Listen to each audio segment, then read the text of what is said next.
In the old times, when it was still of some use to wish for the thing one wanted, there lived a king whose daughters were all handsome. But the youngest was so beautiful that the sun himself, who has seen so much, wondered each time he shone over her because of her beauty. Near the royal castle, there was a great dark wood, and in the wood under an old linden tree was a well.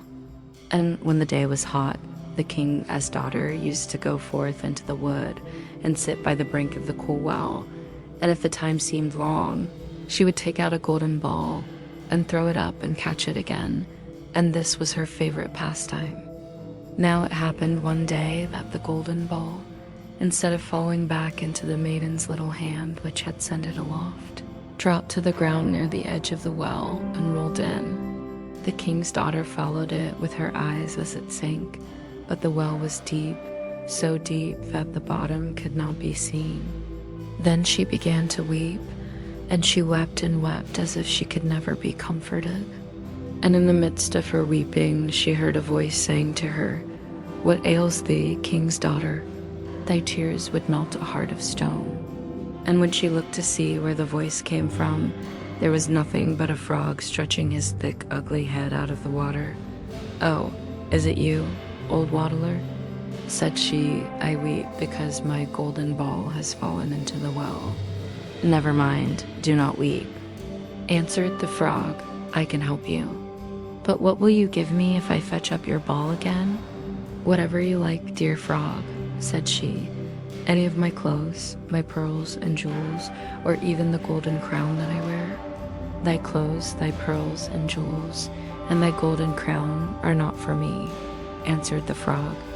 "But if thou wouldst love me, and have me for thy companion and playfellow, and let me sit by thy table, and eat from thy plate, and drink from thy cup, and sleep in thy little bed, if thou wouldst promise all this, then would I dive below the water and fetch thee thy golden ball again."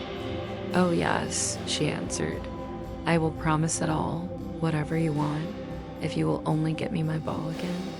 But she thought to herself, "What nonsense he talks, as if he could do anything but sit in the water and croak with the other frogs, or could possibly be anyone's companion."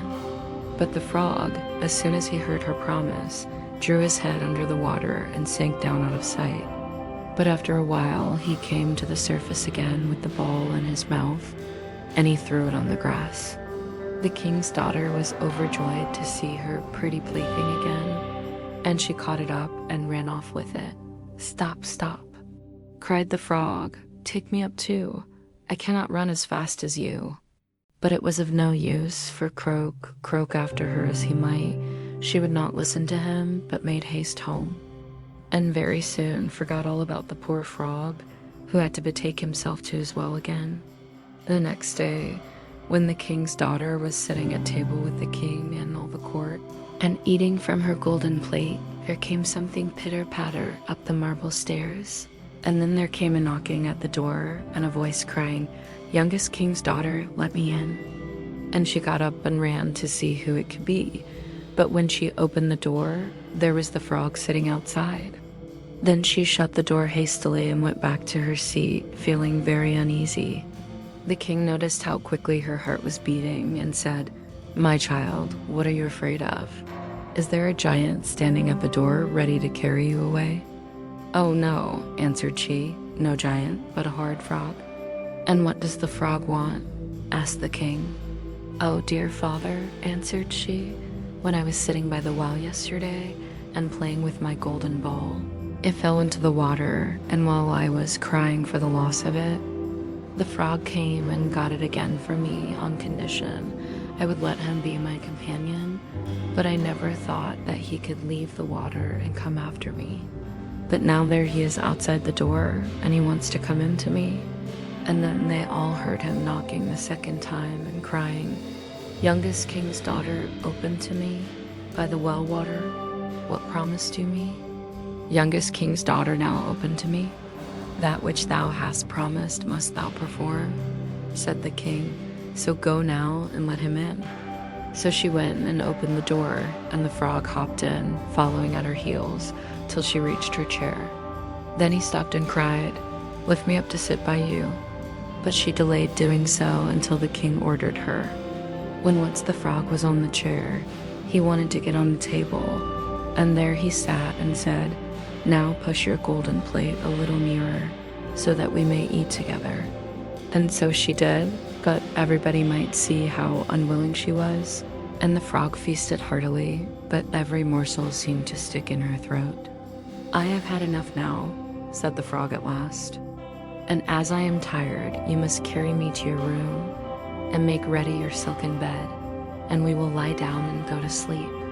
Then the king's daughter began to weep, and was afraid of the cold frog, that nothing would satisfy him but he must sleep in her pretty clean bed. Now the king grew angry with her, saying, "That which thou hast promised in thy time of necessity must thou now perform."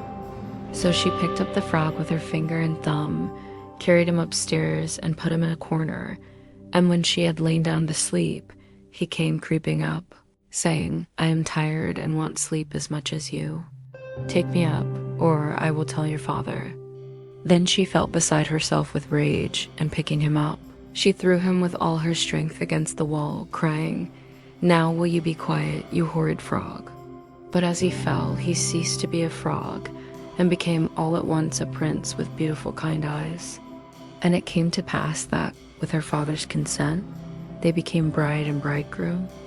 And he told her how a wicked witch had bound him by her spells, and how no one but she alone could have released him, and that they two would go together to his father's kingdom.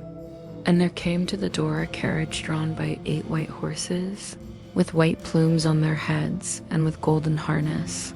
And behind the carriage was standing faithful Henry, the servant of the young prince. Now faithful Henry had suffered such care and pain when his master was turned into a frog, that he had been obliged to wear 3 iron bands over his heart to keep it from breaking with trouble and anxiety. When the carriage started to take the prince to his kingdom, and faithful Henry had helped them both in, he got up behind, and was full of joy at his master's deliverance. And when they had gone a part of the way, the prince heard a sound at the back of the carriage, as if something had broken, and he turned round and cried, "Henry, the wheel must be breaking." "The wheel does not break, 'tis the band round my heart that, to lessen its ache, when I grieved for your sake, I bound round my heart." Again, and yet once again there was the same sound, and the prince thought it must be the wheel breaking, but it was the breaking of the other bands from faithful Henry's heart, because it was now so relieved and happy.